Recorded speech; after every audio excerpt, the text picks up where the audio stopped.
Okay, it's the start of another week here at the hangar.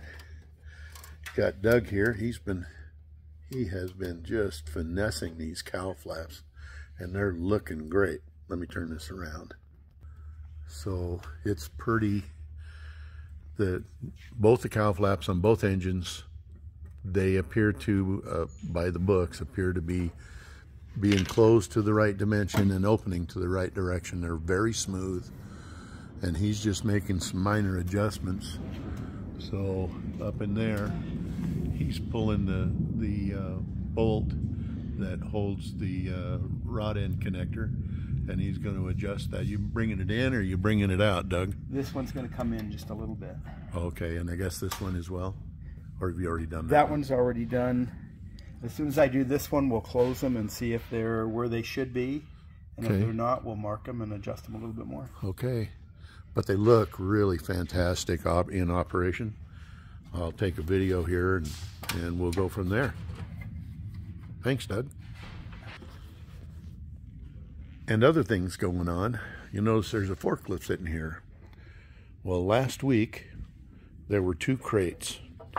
There were two crates of propeller blades, and on the other side of the Starduster there was a crate of all of the hubs and spinners and all of that stuff that went to the prop shop last Tuesday. And so those are supposed to be back to us. They told us 3 weeks. 6 would even be better because we're not quite ready for them. Let me walk outside here. So one of the things that we do not have is a proper stand for the propellers. These propellers are 13 foot in diameter, and so we're going to have to make something. So we've got the steel left over from when they were used as stands for the airplane fuselage. And now that it's on its landing gear, we're going to do some conversion of these and cut and paste and make us a propeller stand. And then we'll be able to store them. We'll be able to store them, hopefully not very long, and until we get the landing gear fully extended and we're able to do some gear swings. And then we can put the propellers on and not worry about them being damaged because the airplane's too low. Because right now it's low enough, hold on, it's low enough that if we put them on now, then the Y of the 3 blades would be on the bottom. It'd be a tripping hazard and way too easy to damage them. But one more thing off the tick list. So I'll get back to you. I'm doing some cable tensioning today. Still have all the tick cables in the back end to do.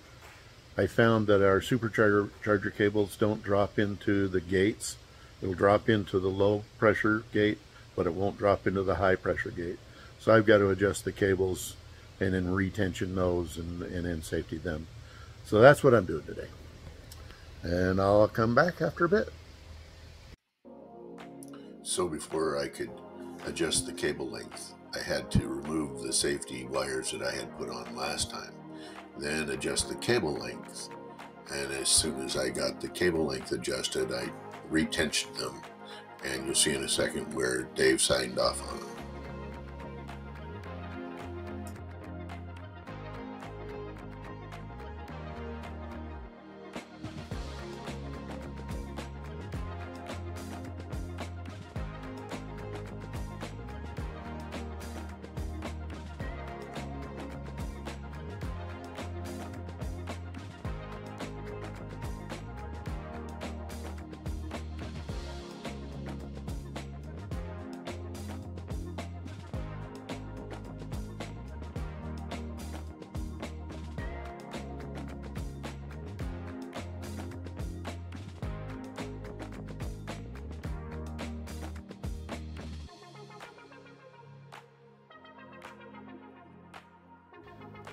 Okay, Dave signed off on the tension on these 2 cables.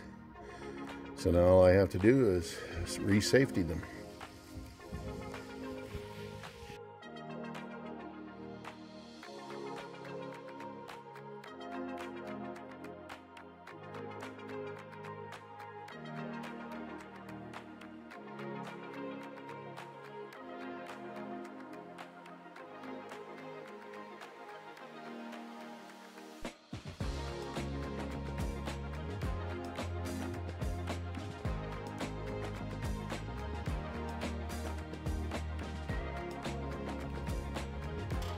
Okay. And with that, those cables are now safetied. So I'm re-safetied on everything on this wing and the other wing. Still have the tail to go. And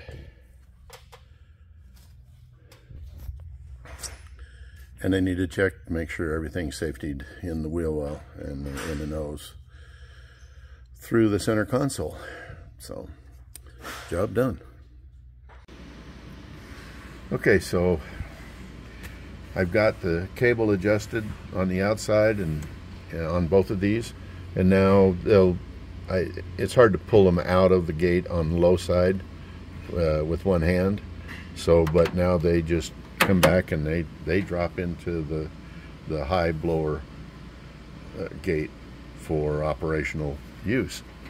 And now these are all cable connected, going through the pedestal through all these cables, which we've looked at before. Goes through a set of pulleys there, and then one will go to the left engine, one will go to the right engine. You've seen me adjust these cables that are in this leading edge. They go over there to the root of the nacelle. And then on the right engine, there's a tube that runs behind the oil tank. That tube comes from the nacelle root, runs behind the oil tank, goes over up in there. Let me get this light.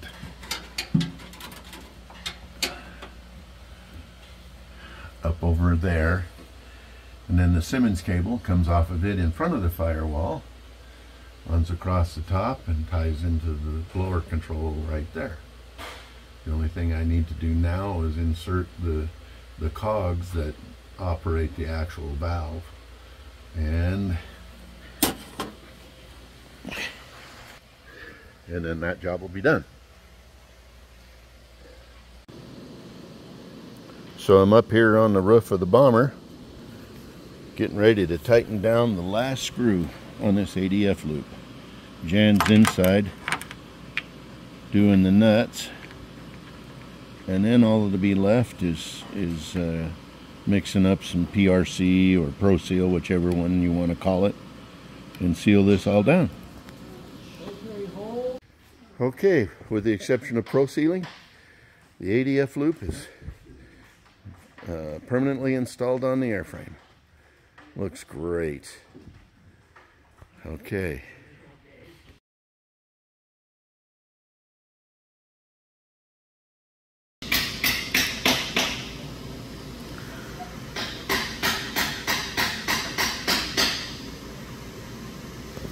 Okay, we now have the cables so that both of the blowers pop into their high position and their low position.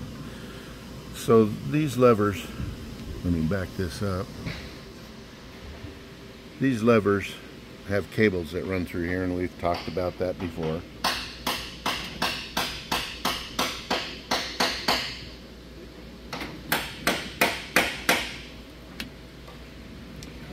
They run back through here, they run